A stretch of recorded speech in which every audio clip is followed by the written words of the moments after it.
গোয়াতে গড়পড়তা বাঙালি ট্যুরিস্ট প্রধানত যান গোয়ার অসম্ভব সুন্দর কিছু বিচের আকর্ষণে।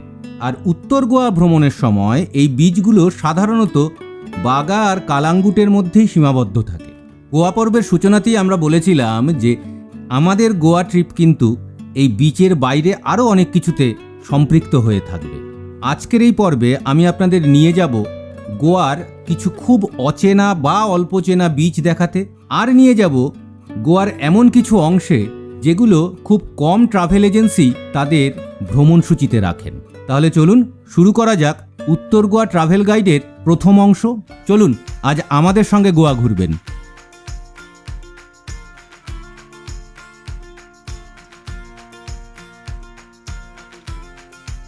আজকে আমরা একটা বাইকেই বেরিয়েছি দুজনে, একটু যাতে এসব কায়দাবাজির ভিডিওগ্রাফি করা যায়।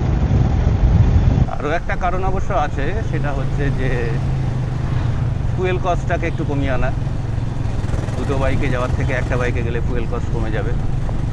দুই হচ্ছে পার্কিং টার্কিং ইত্যাদির এখানে সব জায়গায় চার্জ থাকে, সেগুলোও একটু কমে যাবে।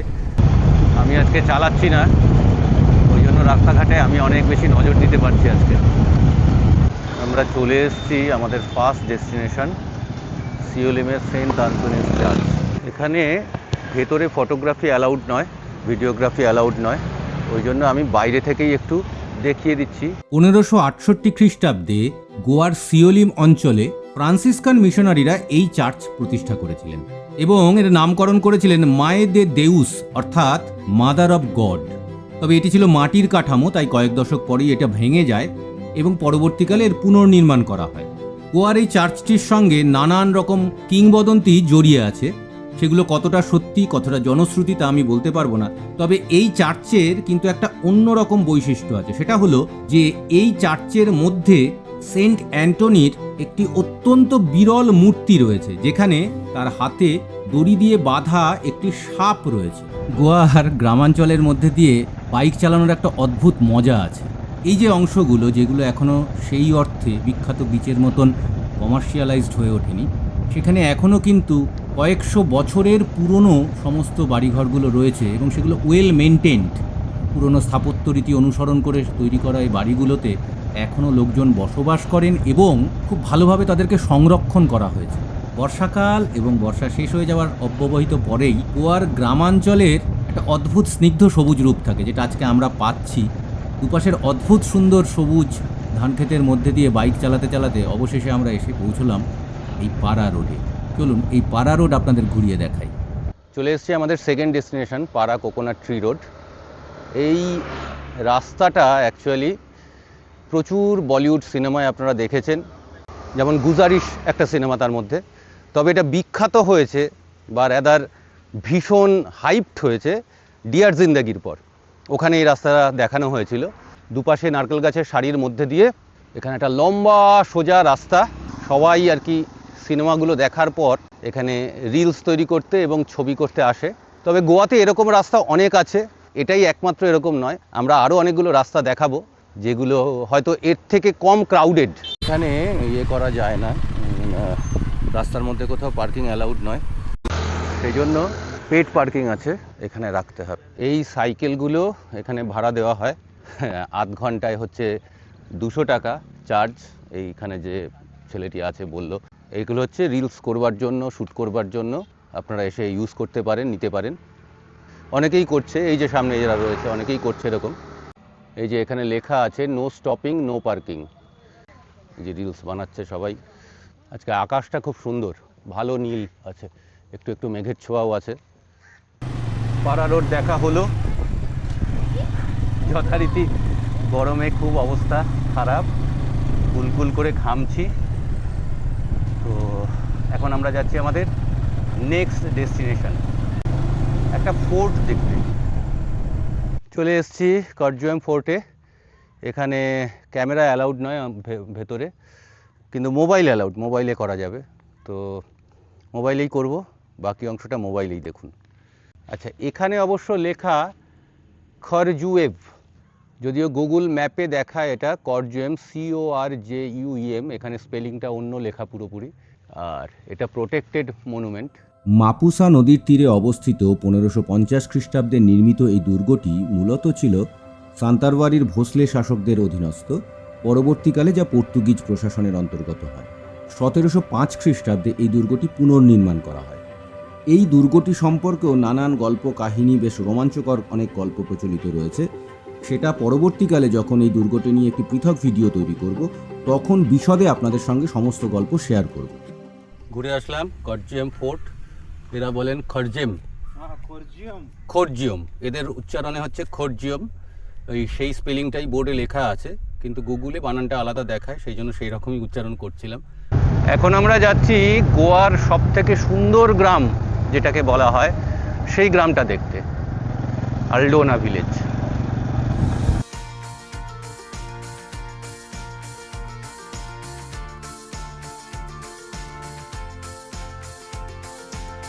গ্রাম বলতে আমাদের চোখে যে ধরনের ছবি ফুটে ওঠে, এই গ্রাম কিন্তু সেরকম নয়, সব বড় বড় বাড়ি। চলে এসছি আলডোনা গ্রামে আমাদের পরবর্তী গন্তব্য সেন্ট থমাস চার্চে। অ্যালডোনার সবুজে ঘেরা এই শান্ত পরিবেশে 1569 খ্রিস্টাব্দে এই চার্চটি প্রথমে একটি চ্যাপেল হিসেবে যাত্রা শুরু করে। তারপর 1596 খ্রিস্টাব্দে এটি আজকের এই রূপ নেয়। এই চার্চ নিয়ে কিন্তু একটা বেশ মজার গল্প আছে। সেটা হলো 1895 খ্রিস্টাব্দে এক অন্ধকার রাতে একদল দুষ্কৃতী এই চার্চের ধনসম্পদ লুট করতে এসেছিল।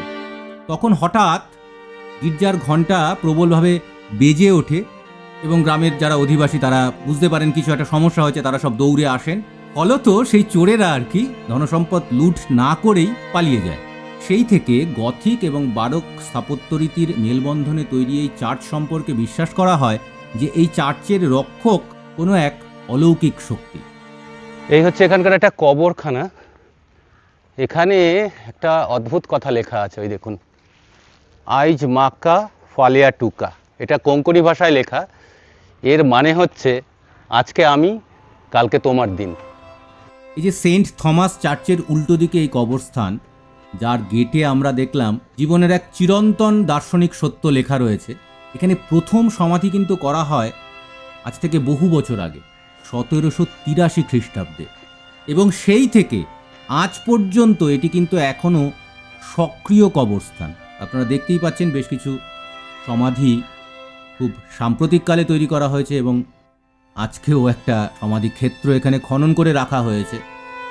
হয়তো কেউ মারা গেছেন, তার মৃতদেহ আসবে এবং এখানে তাকে সমাহিত করা হবে।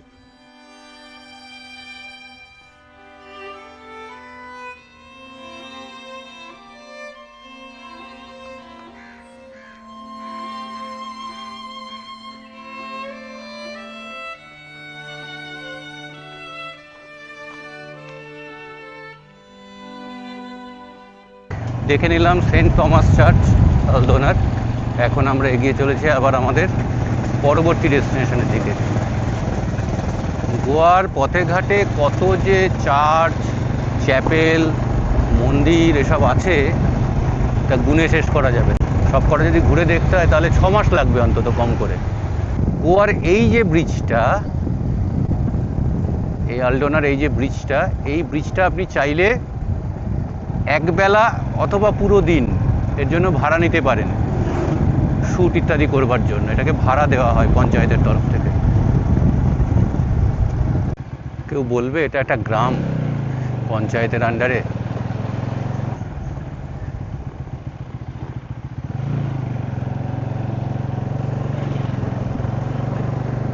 হ্যাঁ,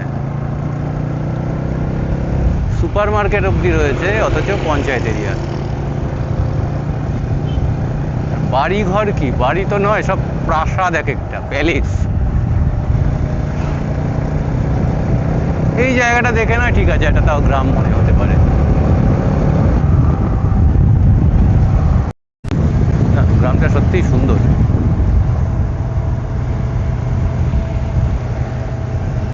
গোয়ার বারদেজ তালুকে পিএরএম গ্রামে অবস্থিত আওয়ার লেডি অফ লাইট এই চার্চটি 1568 খ্রিস্টাব্দে প্রথমে একটি চ্যাপেল হিসেবে প্রতিষ্ঠিত হয়েছিল, যা নির্মাণ করেছিলেন ডিয়েগো ডে সান্টে ক্লারা বলে একজন। পরবর্তীকালে এটা পুনর্নির্মাণ করা হয়। এই চার্চটার একটা বিশেষ গুরুত্বপূর্ণ বিষয় হলো যে প্রতি বছর 24শে জুন এখানে সান জোয়াও বলে একটি বেশ জাঁকজমকপূর্ণ অনুষ্ঠান হয়, যা দেখবার জন্য বহু দূর দূরান্ত থেকে লোকজন আসেন। এখানে টাইমিংটা দেওয়া আছে উইকডেজে 7টার সময়, আর Saturday 6 PM, Sunday 7 AM, 8:30 AM। Office timings Monday to Saturday 9 AM to 12:30। এখন 12টা বাজে, আমাদের ব্রেকফাস্ট হয়নি, লাঞ্চও হয়নি। আপনি তো এতক্ষণ উদ্দাম গালাগাল দিচ্ছিল আমাকে যে খাবার দাবার পাওয়া যাচ্ছে না, কারণ আমাদের রুটটাই পুরো ছিল একদম গ্রামের মধ্যে দিয়ে, কিছুই পাইনি। দু একটা মোড়ে হয়তো কিছু কিছু দোকান ছিল, কিন্তু তার বেশিরভাগই তখন বন্ধ ছিল। সিওলিমে আমরা একটা রেস্টুরেন্ট খোলা পেয়েছি, দেখাচ্ছি কি খাচ্ছি। তার আগে একটা বাপের মুখটা একবার দেখে নিন, কিরকম রেগে বোম হয়ে রয়েছে খাবার না পেয়ে পেয়ে। এবার খাবারের দোকানে ঢুকে অর্ডারটা প্লেস করা হয়েছে বলে একটু মুখে হাসি ফুটেছে। এর নাম হচ্ছে ঘরগুতি ক্যান্টিন। ঘরগুতি কথাটার মানে হচ্ছে ঘরোয়া। যে ভদ্রমহিলার সঙ্গে এখানে কথা বললাম, উনি সাজেস্ট করলেন যে চোনক আর তোমস এই দুটো নাকি উইদাউট বোন, কাটা নেই। তো আমরা সেই দুটোই একটা করে অর্ডার করেছি, আর সঙ্গে চিকেন জাকুতি এটা অর্ডার করেছি। दीदी बोलिए तो क्या, ये तो सोल करी है, ये क्या है? ये वेजिटेबल ओके, ये जो आपकी भाषा में बोल रहे हैं ना, प्रॉन्स का प्रॉन्स का छोटा छोटा। क्या आप लोग क्या बोलते हैं? फ्राई में हम इधर गालमो बोलते हैं। अच्छा गालमो, ये वेजिटेबल, ये भुर्जी है, अच्छा, एक का भुर्जी, और ये करी है, हाँ? और ये रवा फ्राई है। हाँ, ये रवा फ्राई है, चोना फिश, ये तामोशी। Okay okay okay okay, thank you.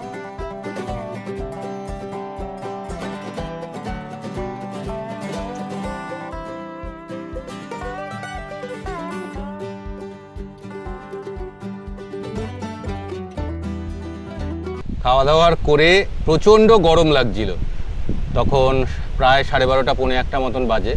তাছাড়া বাপির কিছু ডেটা ট্রান্সফার করবার প্রয়োজন ছিল, কার্ডগুলো সব ফুল হয়ে গেছিলো। তা আমরা ওই সিওলিম থেকে চলে আসি ঘরে, আমরা কালকে যেখানে ছিলাম সেখানেও আজকে আছি, ওইখানে চলে আসি। এসে 1-1.5 ঘন্টা মতন থেকে একটু রেস্ট নিয়ে এইবার আমরা আবার বেরিয়ে চলে এসেছি গোয়ার একদম সব থেকে উত্তরের বিচ, কোয়েরিম বিচ বা কেরি বিচ। এইটা হচ্ছে তিরাকোল নদী, এইটা পেরিয়েই কালকে আমরা এসছি ওই দিক থেকে।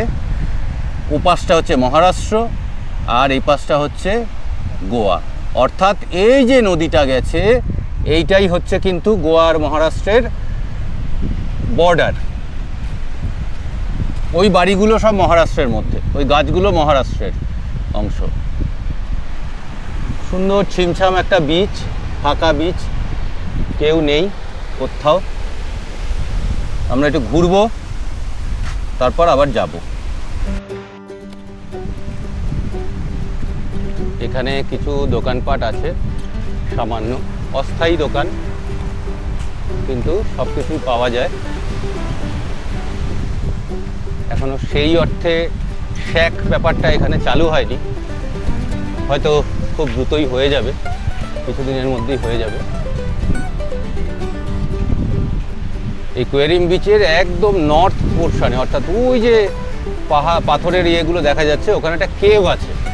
সেই কেভটাতে অনেকে যান, কিন্তু আমরা সেখানে যেতে পারবো না। বিচটা কিন্তু খুব একটা চওড়া নয়, মানে তটরেখা যেটা সেটা খুব একটা চওড়া নয়, এবং অন্য বিচগুলোর তুলনায় আমার মনে হচ্ছে স্লোপটাও একটু বেশি এখানকার।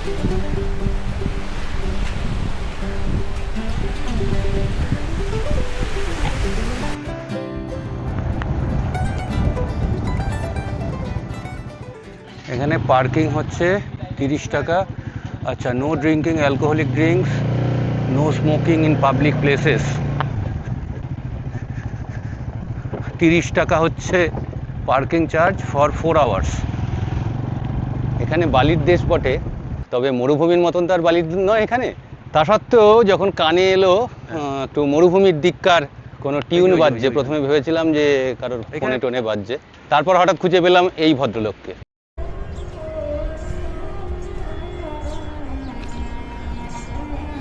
क्या है पापा इधर ये?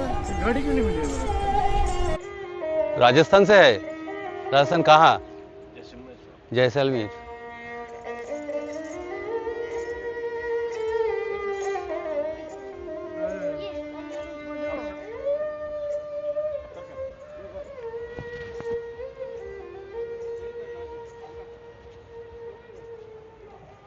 এই হচ্ছে আরাম্বল বিচ। প্রচুর শ্যাক্স এখানে আছে। এটারই ওই দিকের অংশটার নাম হচ্ছে কালাচা। একই বিচের দুটো অংশ বলা যায়, কিন্তু আলাদা নাম। আর ওই যে ওখানে পাথরগুলো দেখা যাচ্ছে, এইটা আমরা কেরি বিচ থেকেও দেখেছিলাম। এইখানেই হচ্ছে কেরির যে কেভটা, আর তারপরেই আছে ওই সুইট ওয়াটার লেক ওখানকার। উত্তর গোয়ার এই দিকের বিচগুলোতে না ভারতীয় ট্যুরিস্টদের সংখ্যা একটু কম, মানে বিদেশি ট্যুরিস্টরাই এখানে বেশি আসেন। ভারতীয়রা, বিশেষ করে বাঙালিরা বাগার, কালাঙ্গুটে এই বিচগুলোকে প্রেফার করেন বেশি। তো এই বিচটাতে আবার বিদেশিদের মধ্যে একটু ভাগও হয়ে গেছে। এই বিচটার আরেকটা নাম হচ্ছে রাশিয়ান বিচ, তার কারণ এখানে রাশিয়া থেকে প্রচুর লোকজন আসেন এটা এবং ম্যান্ড্রেম, এই দুটো বিচে। এই যে জেলিফিশগুলো সব মরে পড়ে রয়েছে এখানে, এই যে কোস্ট গার্ড যারা, তাদের ইয়ে রয়েছে। এইখান থেকে চাইলে হেঁটে হেঁটেও ম্যান্ড্রেম চলে যাওয়া যায়। এই পথে সোজা গেলেই হচ্ছে, এই বিচ বরাবর সোজা গেলেই হচ্ছে ম্যান্ড্রেম বিচ, যেখানে আমরা আছি।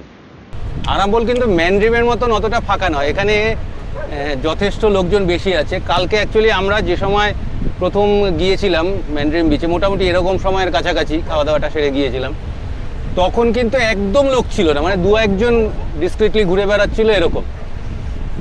আচ্ছা, এই জিনিসটা বেশ অদ্ভুত, তো সরিয়ে নিয়ে আসছে ওদের টেম্পোরারি ওয়াচ টাওয়ার, যেখান থেকে ওরা দেখেন যে কোনো লোকজন বেশি জলে চলে গেছে কিনা বিপজ্জনক জায়গায়, তখন বাঁশি বাজিয়ে ইয়ে করে। আর এইটা বোধহয় তাদের কাছে সহজে পৌঁছানোর উপায়।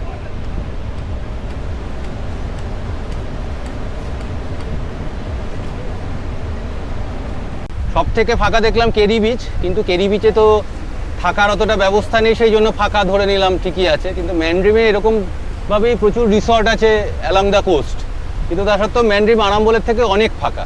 আমার এখনও অবধি ম্যান্ড্রিম বিচটায় সব দিক থেকে ভালো লেগেছে। মানে সস্তাতে থাকারও উপায় আছে, খাবার দাবারও প্রচুর অপশন রয়েছে, অথচ ফাঁকা।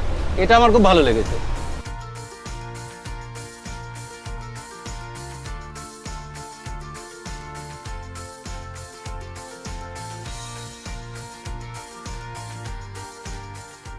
বিচের রাস্তায় ঢুকে পড়েছি।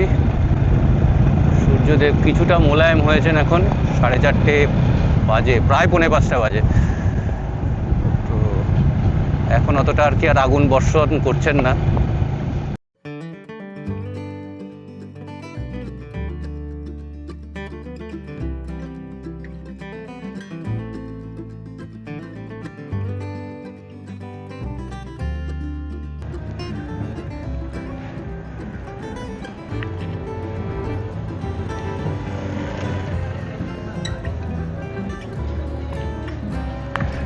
এখানেও প্রচুর শ্যাক্স,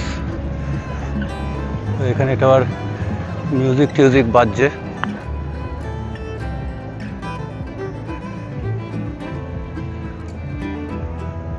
ওই দিকটা হচ্ছে অশ্বিম বিচ।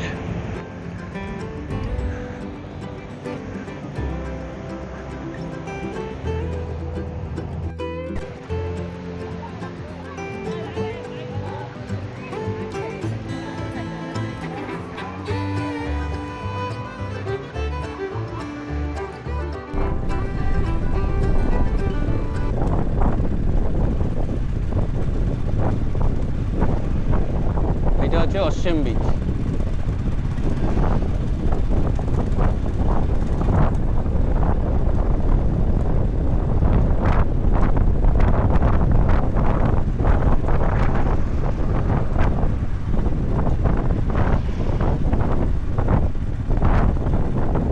অচেনা উত্তর গোয়া ভ্রমণ কিন্তু এই পর্বে শেষ হলো না। এই উত্তর গোয়ার আরও বেশ কিছু বিখ্যাত, অল্প চেনা এবং একদম অচেনা জায়গায় ভ্রমণের গাইড নিয়ে আমরা ফিরে আসব পরের এপিসোডে। ভালো থাকবেন সবাই। আর ভিডিওটি পছন্দ হলে অবশ্যই লাইক করবেন এবং বন্ধুদের মধ্যে বা পরিচিতদের মধ্যে শেয়ার করে দেবেন।